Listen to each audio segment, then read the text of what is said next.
हमारा number 1 priority जीवन में है परमेश्वर का वचन। मैं आपको इस बात को बता दूं, जितने मसीह परमेश्वर के वचन का सच में आदर करते हैं वो कभी भी जीवन की किसी परिस्थितियों के नीचे नहीं रहेंगे, वो हमेशा ऊपर ही रहेंगे। सारे लोग उसके लिए उल्टा सीधा बोलते हैं, उसके लिए बोलते हैं कि शर्म आनी चाहिए इस राजा को। ये उसके परिवार के लिए बोलते हैं, गलत गलत बातें, गंदी गंदी बातें उसके लिए करो। बड़े ध्यान धर कर कदम दूसरा कदम करते करते उसको पूरा एक दिन लगा, मगर वो अपने राज्य में पहुंच गया बिना एक बूंद गिराए। उसको वापस राजा के पास लाया गया और राजा ने उसको बोला था कि अगर एक भी बूंद नहीं गिरेगी तो उसको आजाद कर देगा, वापस उसका राज्य। तो राजा ने उससे पूछा कि तुझे इतना लोग बोल रहे थे, गंदी गंदी बातें, तेरी निंदा कर रहे थे, तूने क्यों नहीं रिएक्ट किया? उसने कहा मैंने तो सुना ही नहीं। He said, I never heard anything. क्योंकि मेरा ध्यान इतना ज्यादा उस कटोरे में था, Because all of my focus and attention was there in that bowl, कि मुझे सुनाई भी नहीं दिया कि कोई मेरे बारे में क्या कह रहा है। that I could not even hear what people were saying about me. ये जो मिट्टी रूपी बर्तन है, इसमें परमेश्वर ने पवित्र आत्मा उड़ेला है। God has put His Holy Spirit in this earthen vessel. छोटी छोटी बातों में मत लड़ने जाओ हर किसी से। Do not go to fight with people over little things. क्या लोग आपके बारे में बोलते हैं, क्या अफवाहें फैलाते हैं। जो परमेश्वर ने आपको दिया है वो बहुत कीमती है। What God has given to you is extremely precious. अगर आपका ध्यान उस लक्ष्य की तरफ है जो परमेश्वर ने आपको दिया है, आपको फर्क नहीं पड़ेगा लोग आपके बारे में क्या बोलते हैं। If your attention is on that mark that God has given to you, that destiny, then it will not matter what people say about you. आप लड़ने जा सकते हो, You can go to fight people, मगर वो छलका दोगे जो कीमती परमेश्वर ने आपको दिया है। but then you will spill that oil, that precious that God has given to you. किस किस को जस्टिफिकेशन दोगे आप? Who all will you go and justify yourself to? यहाँ जो चंगाइयाँ होती हैं मैं आपको बता नहीं सकता कितने कमेंट्स हमारे पास आते हैं। The healings that happen here, I cannot tell you how many comments we receive. लोग गालियाँ लिखते हैं, लोग उल्टी सीधी बातें करते हैं। People write cuss words, they write किस evil किस things. को हम बताएंगे कि भैया नहीं है, ये जेन्युइन प्रभु का काम है? किस किस को आप बताओगे? Who all will you go and justify to this is genuine और work of कब God? करोगे? And until when will you do this? असल बात ये है, The real thing is, यीशु ने कहा जब उन्होंने मेरी निंदा करी तो तुम्हारी भी करेंगे। Jesus said they hated me, they criticized me, they will also criticize you. मगर आप देखोगे वो कभी लड़ने नहीं गया। But he never went to fight his case.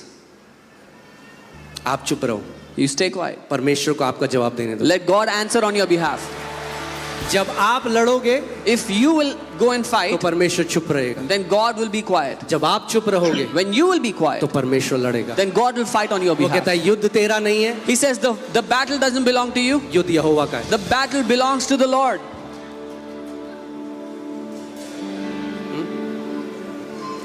कई लोगों ने मुझे कहा ये फॉल्स चर्च है, ये खत्म हो जाएगा। Some people say this is a false church, it will not last. मैंने कहा अगर फॉल्स चर्च है तो मैंने उस रात प्रार्थना करी, मैंने कहा यीशु मसीह आज खत्म कर दे। I said, Lord, if this is a false church, end it tonight. क्योंकि क्या फायदा एक कलीसिया का जिसमें भीड़ है और जब आप मसीह के सामने खड़े हो तो आपको बोलेगा कि तूने फॉल्स चर्च का तो एक पास्टर था। What is the point that a church that is filled with people and the day you stand before Jesus, he said you were pastoring a false church? मैंने कहा प्रभु आज खत्म। I said, Lord, end it today. मगर अगर तूने इस church की नींव रखी है But if you have laid the foundations तो of this नरक के church, फाटक कभी प्रबल नहीं होंगे। then the doors of hell, the gates of hell will not prevail against this church. आमीन। Amen.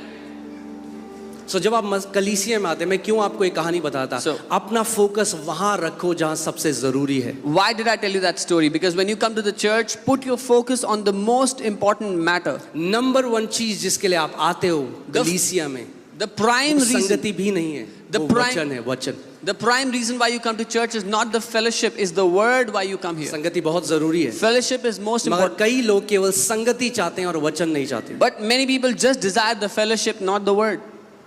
हमारा नंबर 1 प्रायोरिटी जीवन में है परमेश्वर का वचन। Our first priority in life is the word of God. मैं आपको इस बात को बता दूं, जितने मसीह परमेश्वर के वचन का सच में आदर करते हैं वो कभी भी जीवन की किसी परिस्थितियों के नीचे नहीं रहेंगे, वो हमेशा ऊपर ही रहेंगे। I can tell you this, all those believers who honor the word of God, they will never come under any circumstance, they will always rule above every situation. Amen. तो चलिए वचन में चलते हैं। Let's go into the word. पहला कुरिन्थियों 3:9, 1 Corinthians 3:9. यहाँ पे लिखा है क्योंकि हम परमेश्वर के सहकर्मी हैं। It says here, for we are God's fellow workers. कौन है हम लोग? Who are we? God's fellow workers.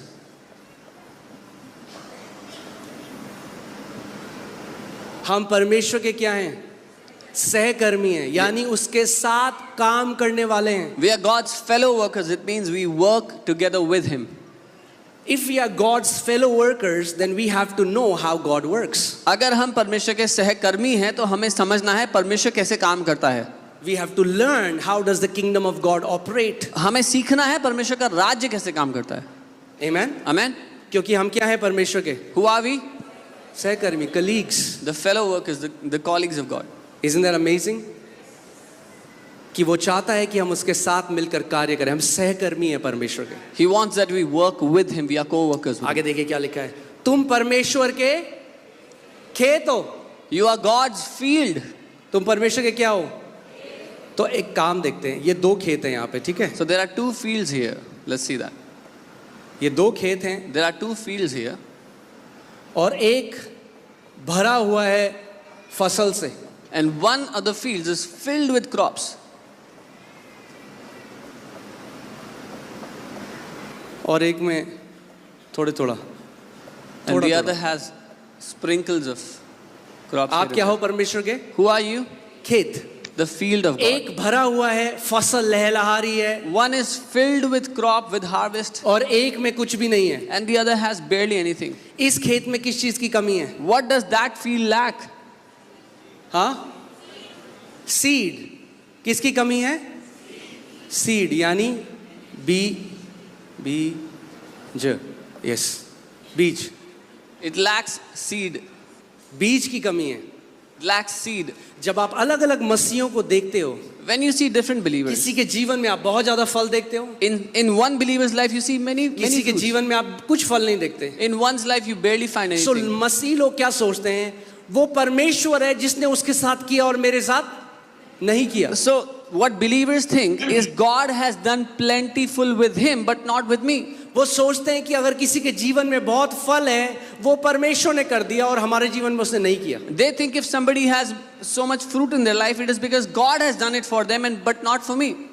परमेश्वर पक्षपाती नहीं है. God does not differentiate. वो प्रेम करने वाला परमेश्वर He is है. a loving God. Amen.